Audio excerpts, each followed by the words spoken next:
What's up, ladies and gentlemen? I'm Ignace and welcome to the CreatorGalaxy.com space station. Here in space we are experimenting with intergalactic filmmaking skills and visual effects. In today's video we're going to see something really exciting, how to do the rotating kind of door transition effect from Parry, which you can see on Instagram. He is absolutely exploding over there with some really creative work, and I really enjoy watching his work. It's really mesmerizing, so I thought I'd recreate one and show you how it's done. So the first thing that we need to do is to record our footage, and this is how we do it. Alright, so for this video we are going to be using a tripod to do the effect. So what we'll be doing is I'm going to bend forwards on two legs right here, as you can see, and the other one tucked in. And I will try to bend forward, keeping this camera horizontal while I move forward, and just using this as some kind of leverage right here on the tripod. So we're not using the tripod as an actual tripod, but we're using it as some kind of dolly, some kind of rotating dolly. So that's really cool. And another fun thing about this tripod is that it's a filmmaking tripod, which allows us to do some smooth rotations because it has like a gel head. I don't actually own this tripod. It's actually from Enzoe. He's using another one from mine that is actually filming from Top Hat, and I was allowed to borrow his, which is coming in very handy for making this video. So it goes very smoothly, and you can also see like once it's like tilted over, it's coming back to its horizontal level. That's because of the gel. So that's a really big advantage when you're working with a tripod that is smooth like this. If you are using a cheaper tripod, I would just suggest you to keep it locked in and then just do the movement just using the feet. That will also just make a nice rotation, which is looking pretty cool.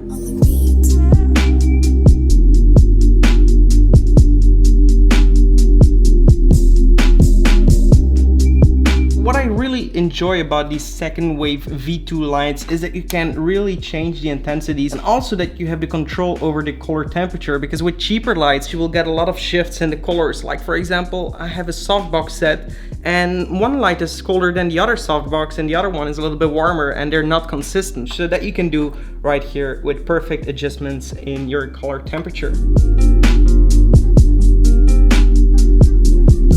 Alright, so I did it a little bit differently. As you can see in my result, you can see me always coming in the end, and it's also infinitely loopable. And in Parry's version, it's rotating a little bit higher, so you always kind of hide the person behind it, which makes it a little bit easier to make it an infinite loop. Both options look really cool. If you have the chance to really bring your camera all the way till the bottom of the floor and then kind of arc it up, I didn't have that option because I'm using my tripod, and the leg didn't allow me to go all the way to the bottom so I could see the roof and then I would rotate in the door. I couldn't do that. I could see a little bit of the roof, so I had to force that a little bit more in Adobe After Effects. But that actually made it an even cooler result in my opinion, because you can actually see me coming and it's like infinite Ignace. How cool is that? Alright, so if you want to follow along with this tutorial using the exact same footage as me, definitely check out the link in the description below where you can go ahead and download those so you can follow along and test a little bit while following this tutorial. Before we start, I do want to give a quick shout out to Corsair. We've been working with them for a very long time now, and they sent me over this RGB RAM. It's 32 gigabytes of RAM, well, 2 slots of 32, so it's actually 64 gigabytes of RAM, which is really crazy. They are DDR4, and if you're looking for improving your workstation, definitely go and check out RAM, because these can really make After Effects perform a lot faster and better, especially if you're below 16 gigabytes. I would highly advise you to be at least at 16 gigabytes, and for me, I find that even 64 at some points is a little bit less, so if you can upgrade that, it's definitely going to have a positive impact on your workflow, especially in video editing software and things like After Effects and such. So definitely go and take a look. I will put a link in the description below, and let's start with the tutorial. Alright, so as we can see right here, I have these video files, which you can go ahead and download in the description below, like I said. And it's just like the tripod moving up and then kind of getting close to me, but it's not really passing me, so we'll have to do that digitally. we have a few of these, so each in a different variation. By the way, here is the arm of my girlfriend because it was actually a wide angle, and you would literally not believe how close you can get to that lens without realizing that you're actually being seen. It's crazy. You're standing like just next to it and you already see yourself in the angle. So yeah, anyway, it doesn't matter that much as this post would be intentional for Instagram, so we would cut off the edges here. So we have another version and another version. So what I will be doing is selecting all of these and bringing them into a new composition by dragging them over here. I get this pop-up and I will select single composition and sequence the layers, and then make sure overlap is unchecked and click OK. So now we have these 3 video files, boom, boom, and boom. So the first thing that I would advise you is, as you can see, I have been working with a green screen. It's just easier to key myself out. It's really important that if you look at it, that my head is not exceeding. So the first tries that I've done, my head was actually coming just above the green screen. And yeah, so it didn't work out that well. The second try that I did, the green screen, I just put it up too quickly. It had a lot of wrinkles in it and a lot of shadow cast, and I couldn't properly key it. So it's really important when you're filming with a green screen that it's evenly lit. As you can see right here, it's a pretty good green screen setup. So the first thing that I will do is I will select my video layer and I will just kind of make it a little bit bigger so I can see it properly. And go to the beginning of that video layer and click on your pen tool. Then zoom in here.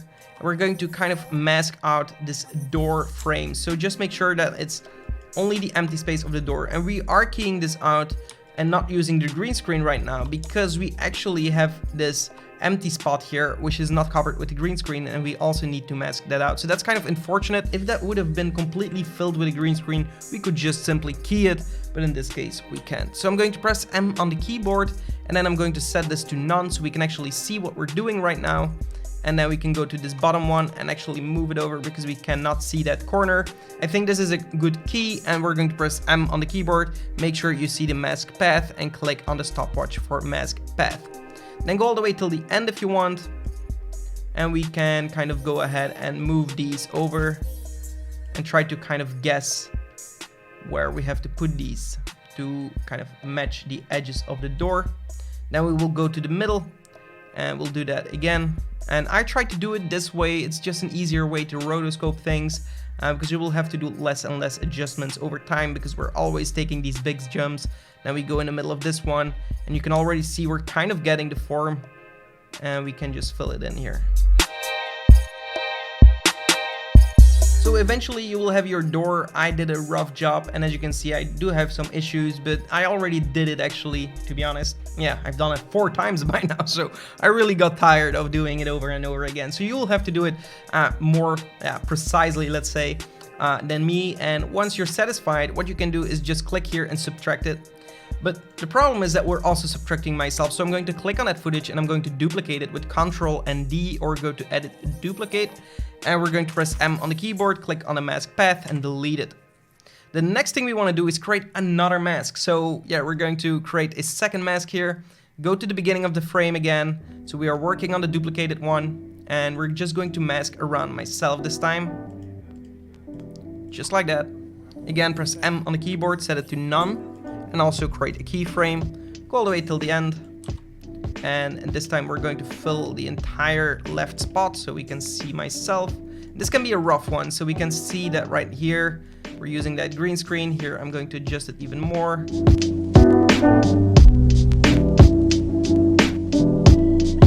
So we did a quick rough mask, and this is actually a good mask. We're going to set this back to add, and now we can see it like this. The next step we want to do is remove the green screen. So what we will be doing is go to Effect, and we will go to Keying, and we will go to Key Light 1.2. We will select our green screen here, and then we want to set this to Screen Matte. Let's zoom in here, and we want to clean up this matte. As you can see, we have a lot of noise going on. What you could potentially do is use a noise remover if you have a lot of noise. A lot of cameras tend to have a lot of noise with green screens, and they tend to remove less easily. So if you're using a noise removal on the green screen, it's also going to do a better job. But what I will do is just quickly go here in Screen Matte, increase this number a little bit until we don't see anything, and decrease this number a little bit until we see nothing. And we can also shrink it maybe a little bit, and we can also maybe soften it a little bit like so. And now we want to set this view to intermediate result, which is still going to be showing us the spill, as you can see, which we don't want, obviously. So we will be adding an advanced spill suppressor. So add that to your footage and now you will have a clean footage, but as you can see we still have some green spots here in the door area just because the green screen is reflecting on the white door and it's just showing green. So we'll click on this advanced spill suppressor, go to edit and go to copy. Then we will go to the other layer where we did the masking of the door and we will just paste it with Ctrl V, and that's just going to remove that green spill so it's looking a little bit cleaner. So I do see a little issue here, and that's probably because I didn't key well, so I will select this part, and there we go. So once you've done that, you will end up with something like this, where we fly through the door like so, and if we toggle the transparency grid, we can see that our door and ourselves, well, we have this completely cut out, and that's exactly what we want. So what you would want to do now is just repeat this exact same process for this shot and this shot, and once you're done, you can follow again. So pause the video, do that, relaxed, take a coffee, listen to some music, some little video beats music, and yeah.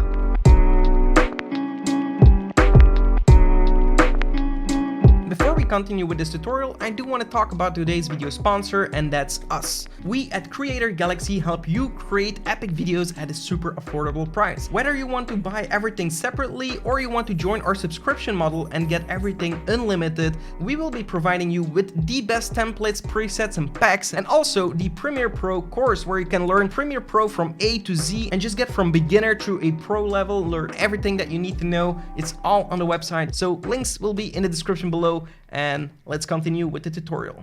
Okay, so I'm going to import just 3 of these. It doesn't have to be that many, so I'm going to import that in a new sequence again. Basically, you would end up with something similar to this. And by the way, if you want to clean up your composition, what you could also have done is select these 2 then, and then go to Layer, Pre-compose them, and move all the attributes. And that way it looks like you're still using one clip. And in the end, you will kind of basically have the similar result like me right here. And there we go.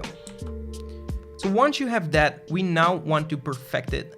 So what we will do is like right here in the middle or a little bit over the middle, we will click here, press P on the keyboard and also hold Shift and press S on the keyboard. And we will click on both the stopwatches for position and scale. Then go all the way till the end. And here we want to basically cheat the system, move it over, maybe a little bit more to the left, and make it look like we actually passed the camera. So that's looking already pretty cool. So you can really see this linear animation, it's immediately accelerating and it doesn't look very smooth. So what we will do is select these first keyframes, right click, go to keyframe assistance and easy ease. Then we can also jump into the graph editor and we can extend this a little bit, and as you can see it will gradually speed up, and that's going to give us a better result. And boom, we passed. Cool.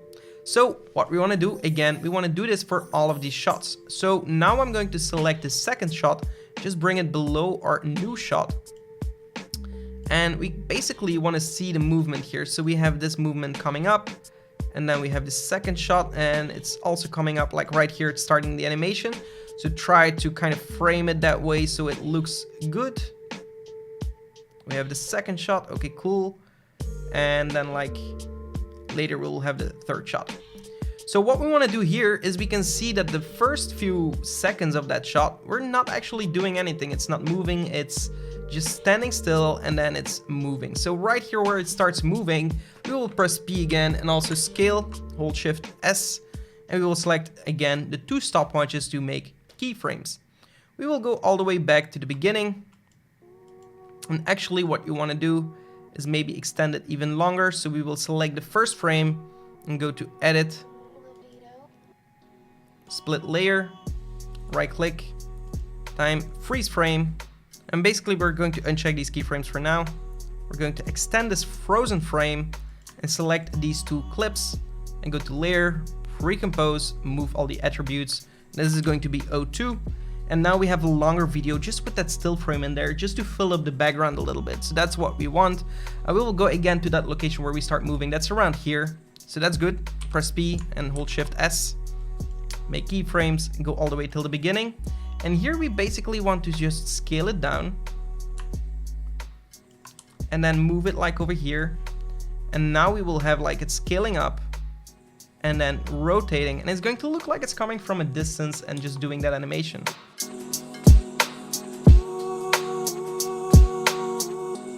And then like right here towards the end, we will also create keyframes, go all the way till the end, and then zoom in again. And that should be enough. So there we go. Now we have something passing. Okay, so it's really accelerating again. So we're going to select these keyframes, right click keyframe, easy ease, go into the graph editor and just smoothen it out wherever you think it's necessary. So it's no real rocket science, it's just playing around. And like right here, it's already a lot smoother. Cool. Yeah, that's great.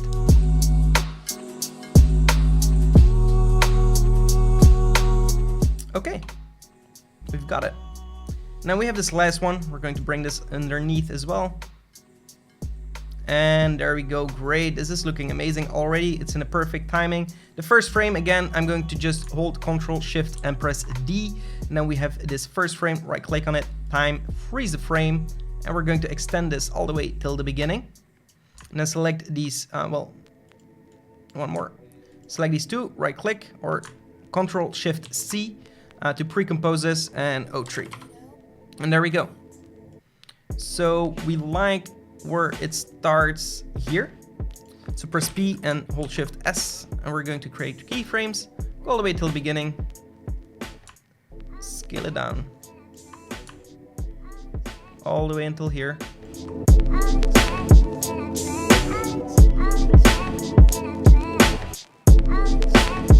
And there we go. That's looking great. And until here, so we will click here, new keyframes, all the way till the end, until here maybe, scale it up, and move it up.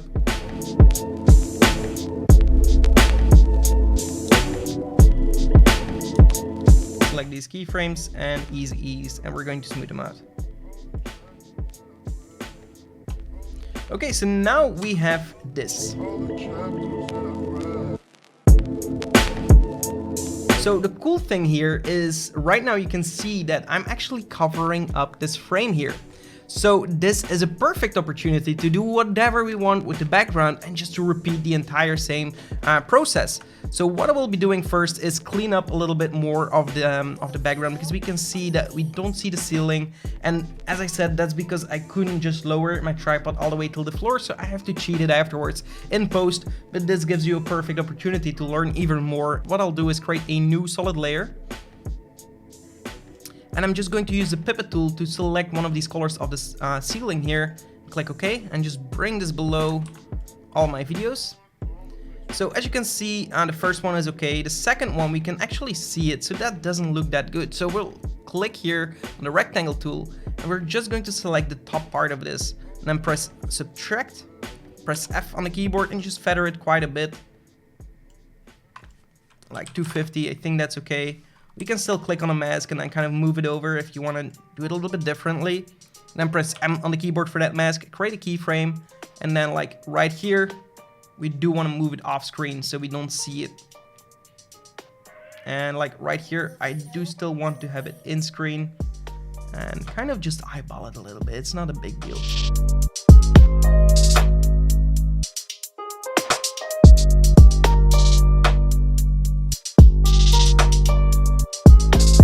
Okay, so I think this is looking all right, so let's take a look.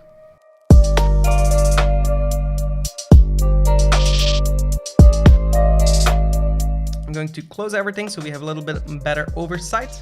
I'm going to select my first clip, duplicate it, and now I'm going to do the same thing for this one. So I'm going to split it over here after the first frame, select these two and just move them over. And select this one, right click, keyframe, time, freeze frame. And we're going to extend this like so. And now we have like this frozen animation right here. So I'm also going to pre-compose this. This is 04, let's say, and bring it below my other videos. So right here, as you can see, it's completely covered up. So that way we can trim it over here and make the animation already coming after this one, like right here. That's so cool. Like right here, we can actually split this layer, delete this part. And right here, it's starting to animate. So we're going to click here, press P and hold Shift S, create keyframes, go a little bit back. And we're also just going to scale this like this here.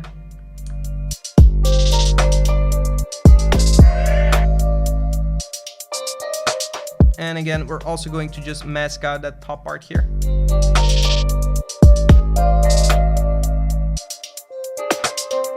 Okay, so cool. And now, like, as you can see, right here, we pass this guy here. Well, actually me. I'm also going to just trim it because I see that I'm coming back. Boom, I'm gone. So right here, we're basically having the exact same footage as in the beginning. So what we want to do is duplicate these two as well and bring them below. And offset these here. Just make sure it's at the exact same timing. So I'm going right here at the end and just eyeball it. So we have 10 frames, 20 frames, 30 frames, 1, 2, 32 frames. So we start from the end. 1, 2, 3, 1, 2. Like this.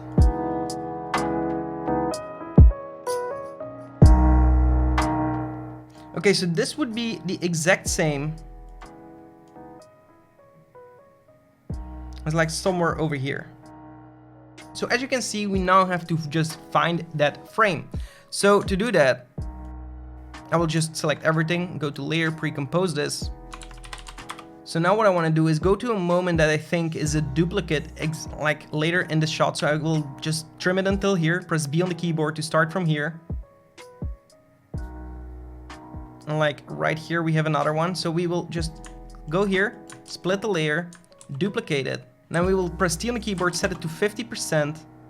And then we want to move over. And this first frame, it's very important that this frame is exactly the same like one of these frames. So we will just try to match that. And that's like right over here. So we'll press N on the keyboard. And if we play this, we have a perfect loop. So it's a little bit tricky to understand it at first. Just look at it again if you didn't follow entirely. But now we have a perfect loopable rotation door effect. And that's basically it for this tutorial. I hope you enjoyed it. If you did, be sure to give it a like and also subscribe to the channel for more. Hit the notification bell so you stay notified when we upload new videos. And apart from that, did you check out our previous video? Because you should. I'm gonna kind of put it like right over here. And apart from that, I hope to see you in the next one. Take care and goodbye.